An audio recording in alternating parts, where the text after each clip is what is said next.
Ay, ako si Ron ng Viper Bicycles. Kumusta, Jack? Kumusta, sir? So, ano ba yung bagong products ni Viper? Ito nga, may mga lunch kayo, may carbon ba tayo? May Opo, ito po yung mga bago naming aluminum frame, mga lightweight na to. Yan. Ito yung mga bago naming frame.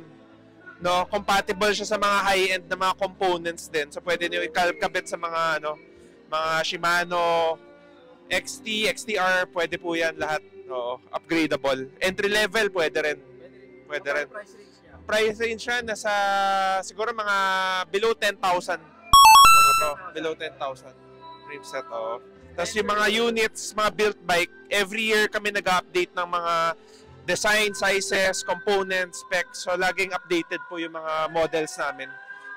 Yun, kompleto. 26, 27, 29, fat bike. Kompleto po kami ng mountain. Ito po talaga yung pinaka-main namin. Mountain pa rin. Oh. At balak na... Pag mga built bike, how much yung built bike nasa mga ano lang po to, mga 6 to 15,000. So affordable po siya. At ang kagandahan po, upgradable din po yan. Lahat ng pyesa na gulong, pwede ma-upgrade. So, yun. Tsaka, nasusubok na po to. Itong Viper na to. Oo.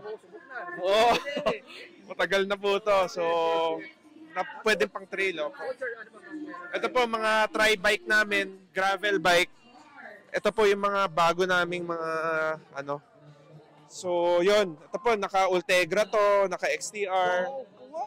So minomodify din namin para masubukan po na pwede pong ma-upgrade. So pwede po kayo mag-start ng entry level, 16,000 lang yung gravel. At pwede niyo pong i-upgrade hanggang Ultegra.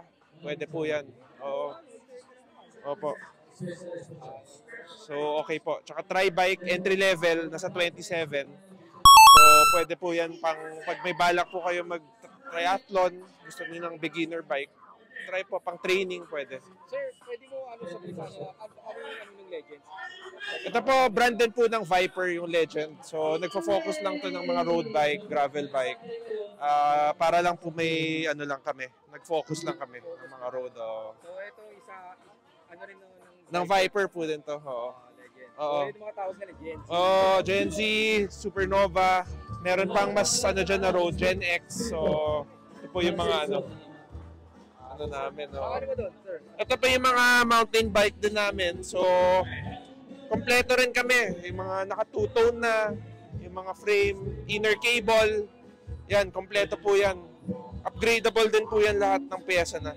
At subok na to sa mga karera. Nagagamit na po to. Mga, dati po kasi pang ride ngayon. Nagagamit na pang racing pwede. Opo.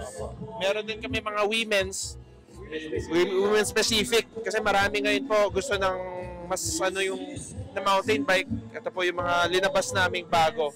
Folding, Minevelo, mga alloy po to lahat. Hydraulic na din.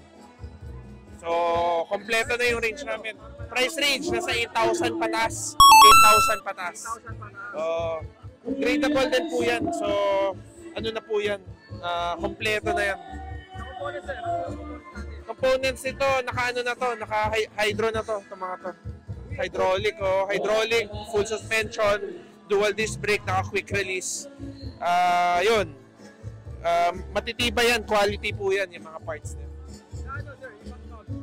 Yung mga cogs namin, Viper din po yan. So, rin namin to, may pang 9-speed, 10-speed, 12-speed.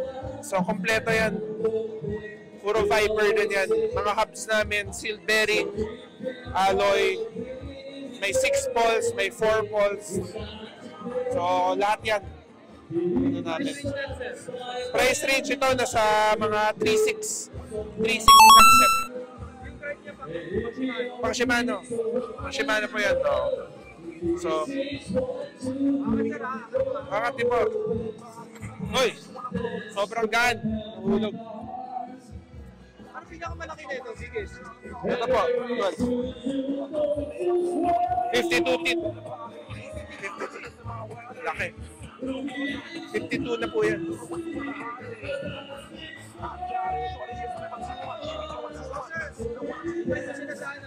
So, visit niyo po yung Viper Bicycles Facebook, Instagram. May TikTok na rin kami ngayon.